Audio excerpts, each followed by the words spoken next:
Hello, welcome. Question number 26, WASSCE 2025 Further Mathematics for Ghanaian students.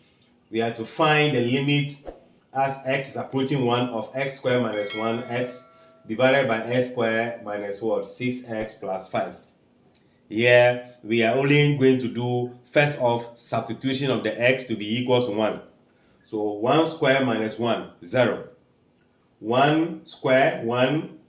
1 times 6, 6, 1 minus 6 minus 5 plus 5, 0. So we are having indeterminate.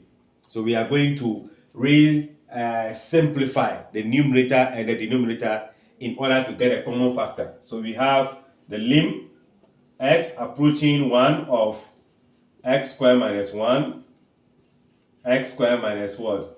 6x plus 5. Now, if you look at this carefully, in section B, we can substitute the 1 to get a 0 over 0, which is the indeterminate. Then we now simplify, but I'm going to avoid that because of time and space. So the limit x approaching 1, the numerator is nothing but difference of 2 squared. So minus 1, then what?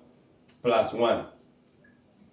Let me divide here, factors of 5. When you add, you get a negative 6. When you multiply, you get positive 5. So negative here, positive here mean the two factors are going to be positive. So 5 are going to be negative, 5 as negative, 1 as negative. When you multiply, you get back this.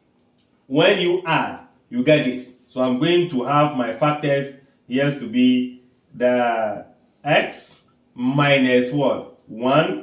Then x minus 5 as the two factors I'm looking for. Alright, then if you check from here, the numerator as a product has a common factor with the denominator. So I can easily cancel that and say that I am still having the limit as x approaching 1, this time around, of x plus 1 divided by x minus what?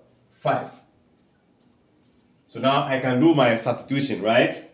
So in place of this, I have 1 plus 1, 1 minus what? 5. This is going to be 2 divided by negative 4, right? Then this will become, I think, negative 1 over what? 2. So let's check and see which one will be the best option. That will be the option what? A.